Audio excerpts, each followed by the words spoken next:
Hey everybody, welcome back to the Miniac, and in today's episode we are doing something a little bit different. I am in my parents' garage because we're going to be doing some work on my car. We have partnered with Archaic Lighting and we're going to be installing new taillights. But first, we're going to unbox them. So here's the box, and these are the new taillights. But first, a little bit of background about why we are doing this. So you see, part of the problem with the new Minis, I don't think it's a problem, but a lot of people out there do, they don't like the new taillights. They don't like the triangular shape of them. They would much rather have these, which were the previous Union Jack taillights. So the weird thing is on the convertible for the new generation, they kept the same shape, but did something a little bit different. They created a matrix taillight that has different modes in it and just looks a little bit different, a little bit cleaner, a little bit more modern.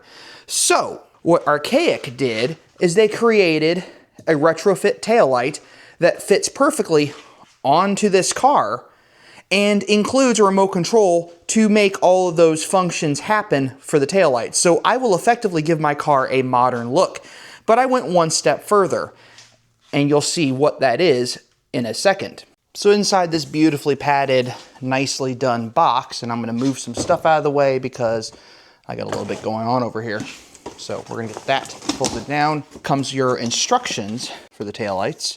Now they fit the 2014 to 2024 models, and it gives you a little bit of detail, the running light, the brake light, turn signal, all these other little features, the plugs, and the different modes, which are basically the same as the other taillights. Now it also includes a lovely little app here that you're going to download so that you can control these features. Now, there is a rule in some countries that you cannot have taillights or headlights that you can control or modify, but in this particular package, it was designed to fit US safety standards and guidelines, so I don't see any problem with installing these. They do offer the app for Google Play and Android as well as iPhone, so we're gonna have a little fun here. But you can do all sorts of little stuff here. In the main case, the only thing that this app can really do for us is it can control the light modes. Now, always read your steps and make sure you do this correctly. Don't make any mistakes.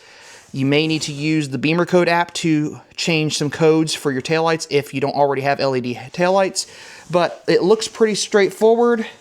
We'll check assembly, we'll do all this stuff. Now, let's open this box and see what we got.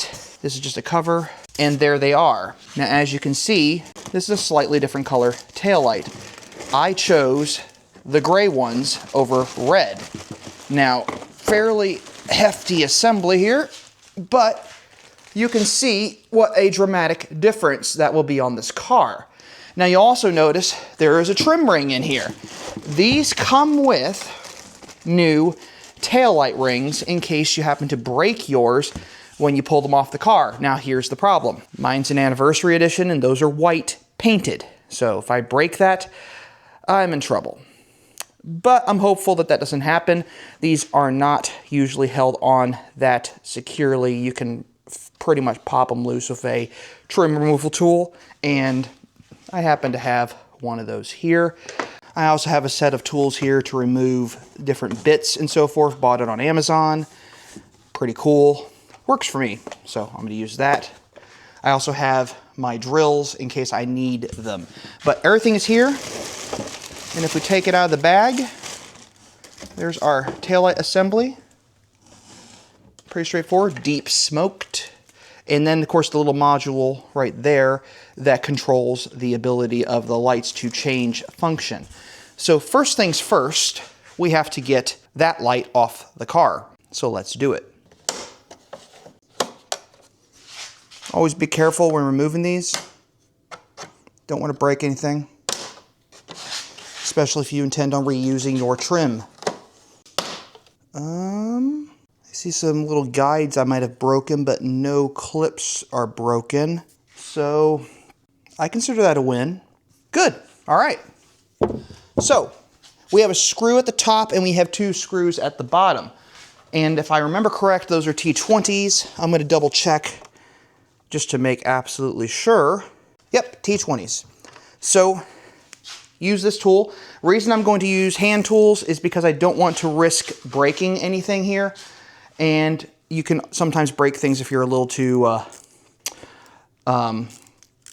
slap happy with power tools, and I've encountered some technicians that like to use those things to the point of breaking them or damaging your car.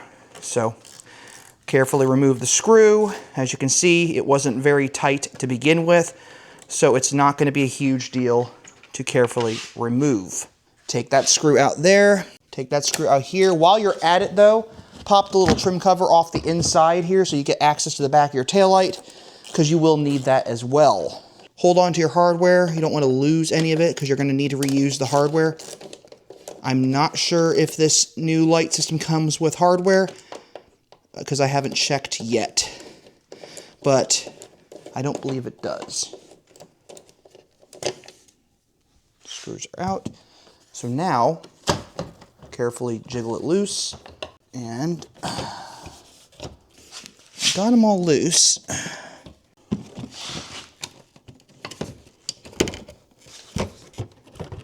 Okay, so the reason why I say it's important to read the instructions, there is a clip in the back side of the tail light at the bottom here and at the bottom here, and you have to press those to release the tail light. Once the tail light is out, find the connector and then just remove it. So there you go. This is the stock JCW tail light. So here is our aftermarket unit. Leave the plastic on as long as possible so you don't scratch the new finish.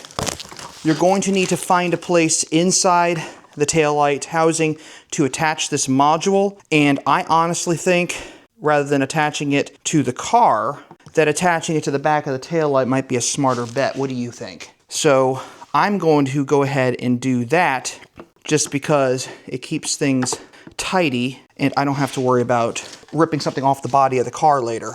So now that we've done that, we're going to take this, we're going to carefully, gingerly, don't drop anything, plug this back in, make sure you align it correctly, make sure it's not going to come loose, and there you go. That already looks very different. So now that you've done that, pull the film off the edges just a hair, make sure everything looks nice. Find your locations to reattach your screws and put those back in.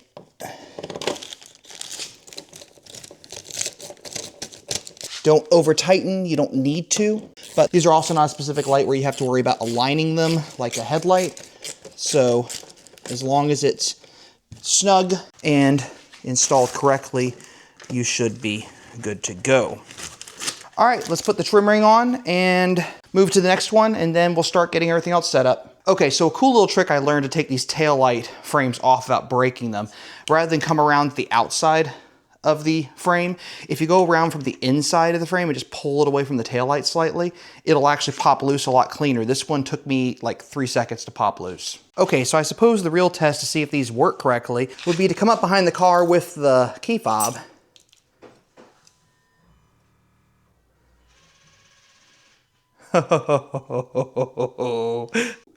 I like it.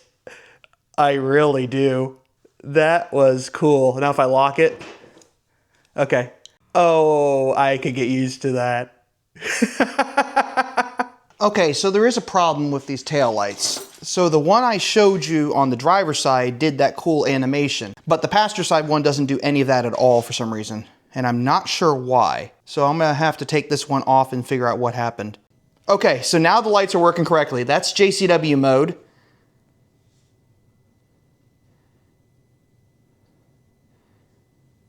That's regular mode.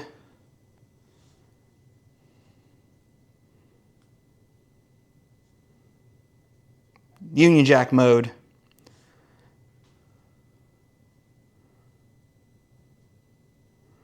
I personally like the JCW mode. Now let's see how the turn signals look. Okay, so in the US market, those still function as turn signals, which means that the amber turn signal function does not work in the US market for these taillights. That's kind of cool. Now I wonder which one is the brake light. So the outside light is the brake light as well. Okay. As it is, those look freaking awesome. I like that particular taillight. Now, if I can also turn off the animation. So if I decide the animation on here is annoying, I can just flip that off And then I can just go boom, boom, and just do whatever the heck I want. Now, I don't think you can change brightness on these, so I'm not going to touch that. But that is pretty slick. So let's button everything up and see how this looks when it's all completed. And there you have it. Overall look, pretty impressive.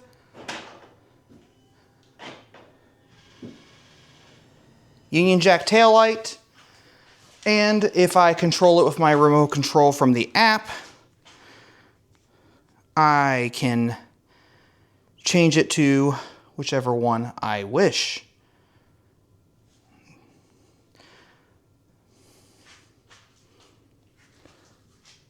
Nicely set up. Now really, as far as these taillights go, I think they look great. It really gives the car a very different look. They aesthetically look fantastic, obviously, but my only complaint, and this is the only complaint, is I can't get the trim ring to clip onto the top of the taillight right there. That clip is a little thicker on the taillight than it is on the OEM taillight. But otherwise, I like how it looks. I like how they fit. They function well. And I didn't actually have to go in and do any coating. So there you have it. These beautiful taillights inspired by the F67 convertible, and you can get them from Archaic Lighting. I will include a link to this taillight on my video description, but fantastic taillight. I think it installed really easily. I think it looks good, and I want to thank them for sending me this product to test out on my car. Look for more upgrades. I got more things planned for this vehicle coming down the road, especially with everything else that's been going on. So, not sure if I'm going to keep the white trim, honestly. I'm looking at it now and I'm thinking maybe it should go black. But let me know in the comments what you think. Black or keep it white. And until next time, thanks for watching, and if you like what you see, check out more content on this channel at the end of this video.